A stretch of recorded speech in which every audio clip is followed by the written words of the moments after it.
민수기 33장 38절에서 56절입니다. 우리 봉독은 50절부터 마지막 절까지만 함께 고백드리겠습니다.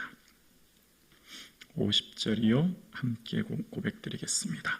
여리고 맞은편 요단강가 모압 평지에서 여호와께서 모세에게 말씀하여 이르시되 이스라엘 자손에게 말하여 그들에게 이르라.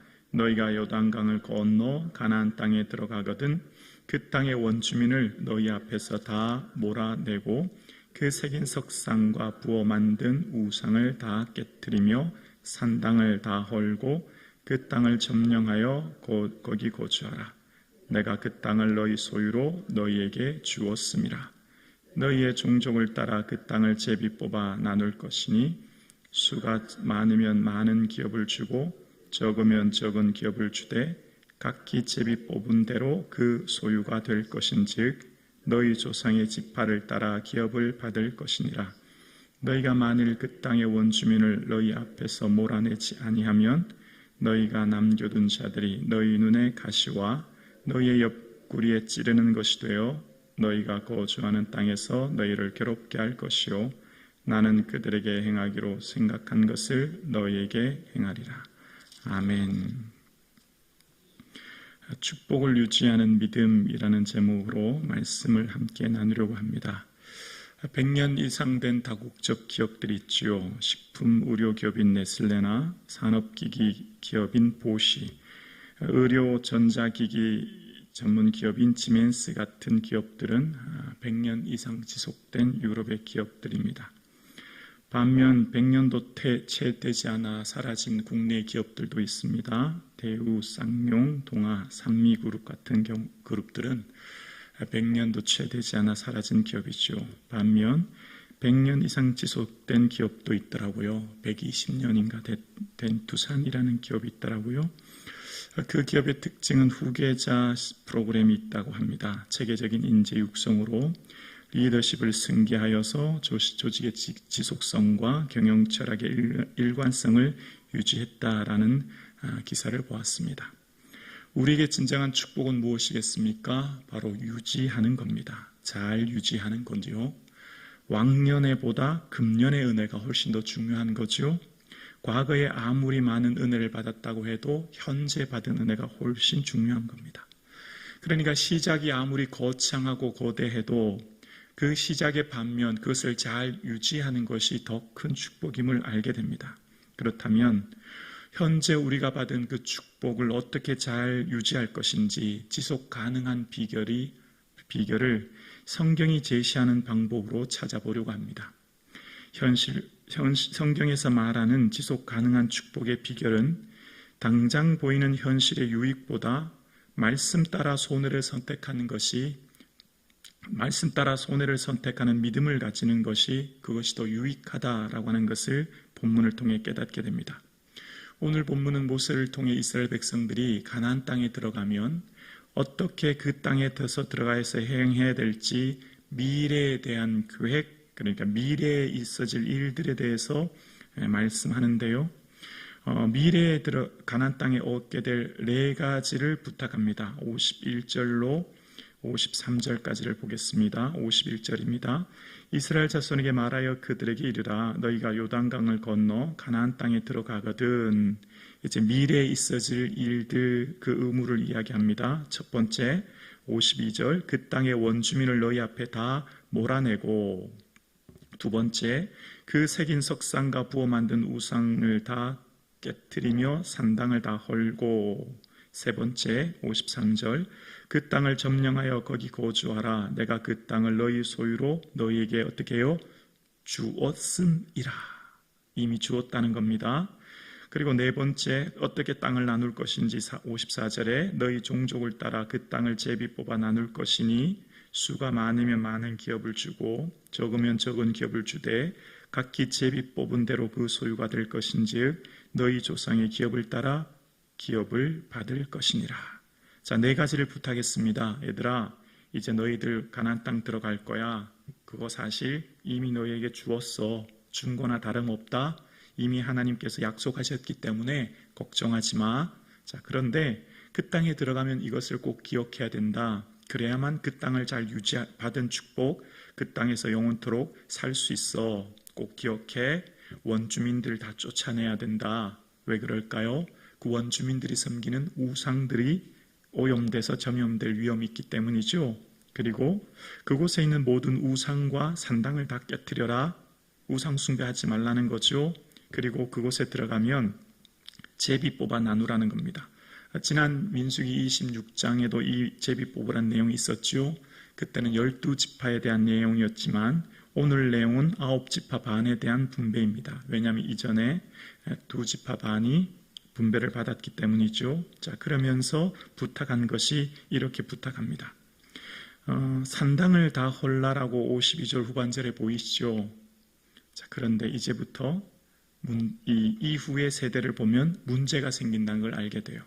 이제 모세가 그토록 부탁한 것, 이제 그것이 잘 지켜지지 않는 일들이 일어나죠. 언제였습니까? 이제 열왕기에 보면 등장하는 것이 이 산당 문제입니다.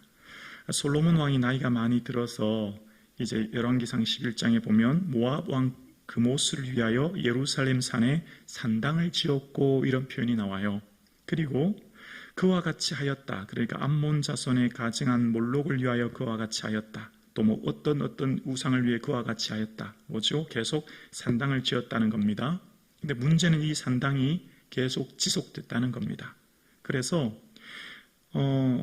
이 므낫세 시대에도 히스기야가 개혁을 일으켜서 산당을 헐어버렸거든요. 그런데 므낫세는 다시 산당을 세워요. 이처럼 산당을 없애야 되는데 계속해서 산당을 세우는 것이 그들의 삶 가운데 문제로 이제 자리매김하고 있는 것을 봅니다.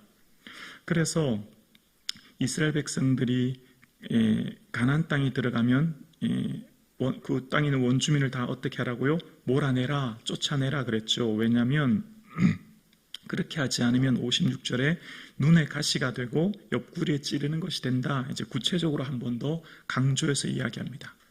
그런데 여러분 아시죠? 가나안 땅에 들어갔습니다.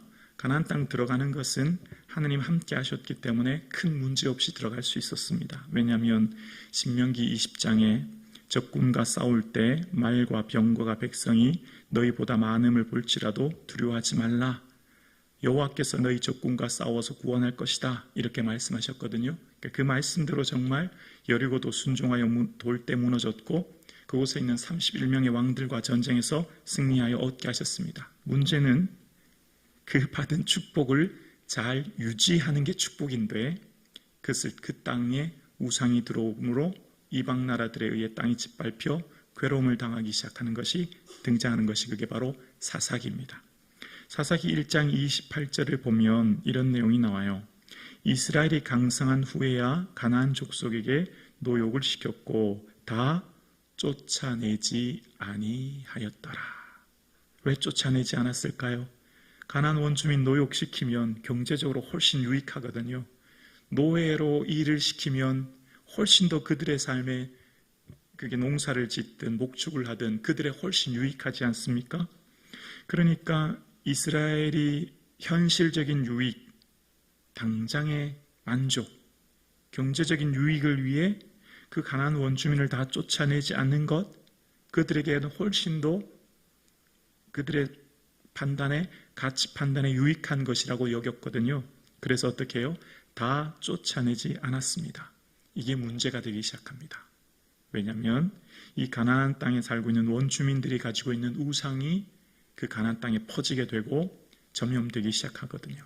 그래서 이후에 솔로몬 시대에도 계속해서 산당으로 이어지는 것을 봅니다. 우리에게 받은 축복, 은혜입니다. 근데 어떻게 그걸 잘 유지할 수 있을까요? 당장의 현실적인 유익, 당장의 경제적인 유익보다는 말씀이 이야기하는 대로 순종하여 비록 손해가 되리라 할지라도, 당장은 내 삶에 손해가 된다 할지라도 그 말씀에 기초한 것을 따라 순종할 때 그 삶에 유익이 된다고 하는 것을 성경은 이야기하고 있는 겁니다. 오늘 예배드리시는 저와 여러분, 우리의 삶 가운데 받은 축복을 어떻게 유지할 수 있을까요? 성경이 제시하고 있는 말씀대로 순종하는 것, 어쩌면 우리의 삶에 당장의 유익보다는 당장의 손해가, 우리의 삶에 당장의 기쁨보다는 당장의 어려움이 있을 수는 있으나, 그러나 그것이 하나님 말씀인 것임을 믿고 순종하여 나아가면 하나님께서 그것을 통하여서 우리에게 더 큰 은혜와 축복을 주실 줄로 우리는 믿습니다. 그 살아계신 하나님을 믿기 때문에 하나님의 말씀대로 우리는 순종하여 나아갑니다. 여러분, 우리의 삶에 그래서 문제의 원인을 살펴보면 그 문제가 무엇이든지, 그 문제가 어떤 것이든지 문제의 핵심에는 뭐가 들어있을까요? 여러분, 어떤 문제든지 문제의 핵심을 파고 들어가면 거기에는 믿음의 문제란 걸 알게 돼요. 결과적으로 궁극적으로는 믿음의 문제와 연결됩니다. 믿음으로 그 문제를 반응하느냐 반응하지 않느냐, 믿음으로 내가 그것을 어떻게 태도를 취하느냐가 궁극적으로 해결을 할 수 있느냐 없느냐의 문제, 그 문제를 넘어서느냐 넘어서지 못하느냐의 문제, 결과적으로는 믿음의 문제라는 것을 깨닫게 돼요. 우리가 살아가는 현실에 만나는 수많은 어려움과 문제들, 그 핵심에는 믿음이란 걸 알게 됩니다. 그 믿음의 문제와 결과 연결되어 있음을 알게 되는 것이죠. 하나님께 나아가는 자는 반드시 그가 계신 것과, 아멘이시죠? 주를 기쁘시게 하는 자는 믿음이 없이는 주를 기쁘시게 할 수 없다고 이야기합니다. 어떻게 하면 주를 기쁘시게 할 수 있습니까? 하나님 계시다고 하는 것, 하나님 지금도 우리를 주관하고 창조하신 하나님이 우리와 함께 하신다고 하는 것, 그리고 지금 내가 주를 위해 살아가는 삶이 당장은 고생과 눈물과 어려움일지라도 그 눈물 골짜기라 많은 셈이 될 줄을 믿고 순종하는 것. 그래서 어떻게 해요? 상 주실 줄을 믿는 것, 상 주신 하나님 바라보는 것, 이 땅에서의 모든 보상과 이 땅에서의 모든 상이 당장 없다 할지라도 상 주실 하나님이 나를 기다리고 계시고 그 은혜를 소망하는 삶, 그 삶을 오늘 저와 여러분이 살아낼 수 있기를 주의 이름으로 축원합니다. 그래야 오늘 살아가는 우리 새벽 예배 나오신 사랑하는 성도님, 여러분의 믿음이 자녀들의 믿음 되기를 주의 이름으로 축원합니다. 오늘 기도하는 우리 사랑하는 성도님들의 모든 기도가 하나님의 때, 하나님의 방법으로 자녀들에게 다 응답되어지는 은혜가 있기를 주님의 이름으로 축복합니다.